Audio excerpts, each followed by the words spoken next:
नमस्कार और स्वागत है आपका मान्य एजुकेशन में। आज के इस लेसन में हम लोग जानेंगे राष्ट्रीय बाल अधिकार संरक्षण आयोग के बारे में, यानी कि इंग्लिश में जिसे कहते हैं national commission for protection of child rights. MPPSC 2020 के परिप्रेक्ष्य में देखा जाए तो आज का लेसन बहुत ही इंपॉर्टेंट होने वाला है, क्योंकि ये यूनिट जो है नेशनल एंड रीजनल कॉन्स्टिट्यूशनल और स्टैट्यूटरी बॉडीज, इनमें एक बहुत ही इंपॉर्टेंट टॉपिक है। तो आइए हम लोग शुरू करते हैं और जानते हैं कि क्या है national commission for protection of child rights. सबसे पहले तो ये जान लें कि ये है क्या चीज़। National commission for protection of child rights, जिसे शॉर्ट फॉर्म में NCPCR कहेंगे, एक स्टैट्यूटरी बॉडी है, एक वैधानिक संस्था है, established bye an act of parliament. तो एक वैधानिक संस्था है और जैसे कि नाम से आपको पता है चाइल्ड राइट्स लिखा हुआ है इसमें, तो बच्चों के लिए काम करती है, बच्चों के अधिकारों के लिए काम करती है। और एस्टैब्लिशमेंट कैसे हुआ? By an act of parliament. तो संसद ने एक अधिनियम बनाया, उस अधिनियम के द्वारा यह कमीशन बना। और वो कौन सा अधिनियम था? Commission for protection of child rights act 2005। ये जरूर याद रखिएगा ना।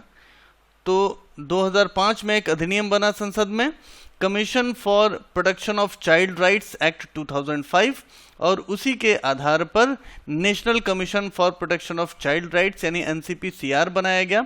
और यह स्टैट्यूटरी बॉडी है, एक वैधानिक संस्था है, और इसका प्रमुख काम जो है वो बच्चे मतलब 0 से 18 साल के बच्चे, इनके अधिकारों के लिए काम करना है।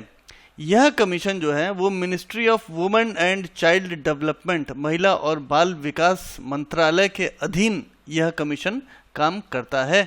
और 5 मार्च 2007 से अपने ऑपरेशंस इस कमीशन ने शुरू किए थे। तो इस स्लाइड से हम लोगों को काफ़ी जानकारी मिल गई है कि national commission for protection of child rights क्या है, कैसे बना, किसके अधीन आता है और कब से शुरू हुआ। अब ये कमीशन जो है वो सेक्शन 13 ऑफ CPCR यानी अभी हम लोगों ने देखा ना ये वाला act, commission for protection of child rights, ये वाला है ना। ये एक्ट के सेक्शन 13 के अनुसार क्या काम करना है कमीशन को? To ensure that all laws, policies, programmes and administrative mechanisms are in consonance with the child rights perspective as enshrined in the Constitution of India and the UN Convention on the Rights of the Child। तो इस act के अनुसार इस commission को काम दिया गया है कि सभी लॉज, प्रोग्राम्स, पॉलिसीज जो हैं और एडमिनिस्ट्रेटिव मैकेनिज्म्स वगैरह जो बने, और ये सारी चीज़ें बच्चों को ध्यान में रखते हुए बनाई जाएं, UN कन्वेंशन और कॉन्स्टिट्यूशन को ध्यान में रखते हुए बनाई जाएं, और इंश्योर किया जाए कि बच्चों के जो राइट्स हैं, जो चाइल्ड राइट्स हैं, उनका कभी भी हनन न हो। इस कमीशन के द्वारा बच्चे यहाँ पर मतलब है एज ऑफ 18 ईयर्स तक, 0 से लेके 18 साल के बच्चे जो हैं वो सभी इसके अंतर्गत आएंगे। ठीक है, ये भी याद रखिएगा। अब जान लेते हैं कि आयोग के कार्य क्या क्या हैं। बेसिकली इसमें आप पूरा का पूरा पढ़ लीजिएगा, वैसे तो ये मैं आपको कुछ चीज़ें बता देता हूँ इसमें से। मौजूदा कानून के तहत बचाव की स्थिति संबंधी जांच की समीक्षा करना और प्रभावी कार्यान्वयन के उपायों की सिफारिश करना। तो यदि कहीं भी बाल अधिकारों का हनन होता है तो जो भी मौजूदा कानून इस वक्त देश में है उसके अनुसार जांच करना, समीक्षा करना, और जो भी रिकमेंडेशंस हो सकते हैं वो आयोग देती है। अधिकारों के हनन को रोकने के लिए जो उपाय किए जाते हैं उनके लिए और जो कार्रवाई की गई है NCPCR के द्वारा, उनकी रिपोर्ट जो है वो सेंट्रल गवर्नमेंट को प्रस्तुत करना। यदि कहीं भी बाल अधिकारों का उल्लंघन हुआ है तो जांच करना, कार्रवाई के संबंध में रिकमेंडेशंस देना, सिफारिशें देना, उन सभी कारकों की जांच करना, उन सभी रीजंस की जांच करना जिसकी वजह से आतंकवाद, सांप्रदायिक हिंसा, दंगे, प्राकृतिक आपदा, घरेलू हिंसा वगैरह वगैरह बहुत सारी चीज़ें जो चीज़ हो रही हैं, इनके हनन को रोकने के लिए, जो बच्चों के अधिकार हैं उनके हनन को रोकने के लिए, और ये जो गलत चीज़ें समाज में फैली हुई हैं जिसका अभी आपने ये देखा ना, आतंकवाद, सांप्रदायिक हिंसा, दंगे, प्राकृतिक आपदा, घरेलू हिंसा, HIV एड्स, अनैतिक व्यापार, दुर्व्यवहार, यंत्रणा, शोषण, अश्लील चित्रण, वैश्यावृत्ति, ये सब चीज़ें जो हैं इनको हटाकर सुधारात्मक उपाय की रिकमेंडेशन, सिफारिश देना। अंतर्राष्ट्रीय समझौते और साधनों का अध्ययन करना, मौजूदा नीतियों, कार्यक्रमों और बाल अधिकारियों पर समीक्षा करना, ये सब सारी चीज़ें जो हैं वो ये सतत चलने वाली प्रक्रिया है जो एनसीपीसीआर करती रहती है। अनुसंधान करना, जागरूकता फैलाना, किशोर संरक्षण गृह में किसी जगह पर जो है कि कहीं पे यही ऐसा निवास बना हुआ है जहाँ पे बच्चे रखे जाते हैं, तो उस संस्थान का निरीक्षण करना, उस संगठन को, जो संगठन ऐसे किशोर संरक्षण गृह चलाती है, उन्हें सहायता प्रदान करना, सुधारात्मक कार्रवाई वगैरह ये सब जो है उसके बारे में सुझाना करना और जांच करना, सारी चीज़ें। अब देखिए इसमें एक चीज़ और बहुत ही इंपॉर्टेंट है, स्वप्रेरणा वाला जो मैटर है। ये तो आपने अभी देखा कि एनसीपीसीआर के क्या क्या फंक्शंस हैं, प्रमुख फंक्शंस हम लोगों ने अभी डिस्कस किए हैं।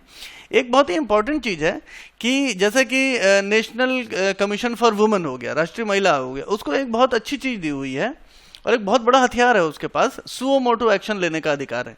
यही अधिकार एनसीपीसीआर के पास भी है कि स्व प्रेरणा से जानकारी ले सकती है, स्व प्रेरणा से कार्रवाई को इनिशिएट कर सकती है। तो स्व प्रेरणा से जानकारी कहाँ कहाँ पे ले सकते हैं एनसीपीसीआर? जब बाल अधिकारों से किसी को वंचित रखा गया या फिर बाल अधिकारों का उल्लंघन किया गया, बच्चों के संरक्षण और विकास के लिए बनाए गए कानूनों का क्रियान्वयन जब न हो तब, नीति निर्णय, दिशा निर्देशों का या कठिनाई के शमन पर लक्षित अनुदेशों का गैर अनुपालन और बच्चों का कल्याण सुरक्षित न हो तो यानी कि कुछ पॉइंट्स ऐसे भी हैं जहां पे एनसीपीसीआर जो है उसके पास स्व प्रेरणा का अधिकार है, सुओ मोटो अपनी तरफ से एक्शन लेने का, जानकारी लेने का अधिकार है। और ये जानकारी लेने का जो सुओ मोटो का अधिकार है, ये बहुत ही इंपॉर्टेंट चीज़ होती है। इसके बारे में आप भी मतलब ज़्यादा से ज़्यादा सोचने की कोशिश करिएगा, ज़्यादा से ज़्यादा डिस्कशन करिएगा, क्योंकि आज के डेट में जैसे बहुत सारे देशों ने अपने अपने आयोगों को ऑटोनोमस बना के रखा हुआ है कि उनके ऊपर कोई भी पॉलिटिकल दबाव न रहे और ऐसा ना हो कि अब जैसे यहाँ बच्चे हैं, नेशनल एनसीडब्ल्यू में के केस में महिलाएं होते हैं, ये जो हैं कि माना जा सकता है कि काफ़ी हद तक ये डरते हैं पुलिस में जाने से या अपनी शिकायत दर्ज कराने से।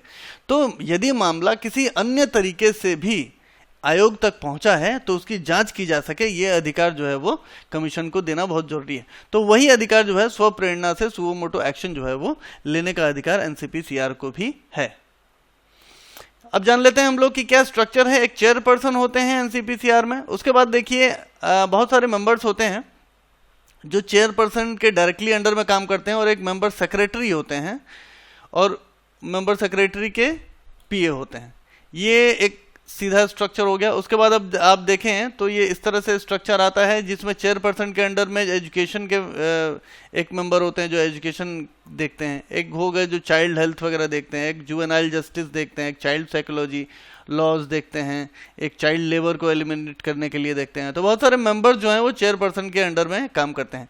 अब ये जो मेंबर्स हो गए इनके साथ में प्रिंसिपल पर्सनल सेक्रेटरी होते हैं जो कि एडमिनिस्ट्रेटिव काम उस दिशा में देखते हैं और मेंबर सेक्रेटरी जो होते हैं वो अलग अलग जो एडमिनिस्ट्रेटिव डायरेक्टर्स रहते हैं उनको गाइड करते हैं। तो अलग अलग विभागों के डायरेक्टर, रजिस्ट्रार जो हो गए, जो छोटे छोटे विभाग बने हुए हैं एनसीपीसीआर के अंदर, उनके जो डायरेक्टर, रजिस्ट्रार वगैरह हैं वो सभी जो है वो मेंबर सेक्रेटरी को रिपोर्ट करते हैं और मेंबर सेक्रेटरी जो है वो फाइनली चेयरपर्सन को रिपोर्ट करते हैं। चेयरपर्सन के खुद के भी एक पीपीएस होते हैं, पर्सनल प्राइवेट सेक्रेटरी, एक खुद के भी होते हैं, प्रिंसिपल प्राइवेट सेक्रेटरी जो खुद के भी चेयरपर्सन के होते हैं। तो इस तरह से ये पूरा का पूरा एनसीपीसीआर का स्ट्रक्चर बना हुआ है। तो ये था एनसीपीसीआर यानी कि national commission for protection of child rights, राष्ट्रीय बाल संरक्षण आयोग। मेरे ख्याल से काफ़ी कुछ इस लेसन में हम लोगों ने जान लिया है। यदि आपके मन में अभी भी कोई सवाल हो तो कृपया कमेंट बॉक्स में ज़रूर लिखिएगा। मुलाकात होगी अगले लेसन में एक बार फिर से। नमस्कार।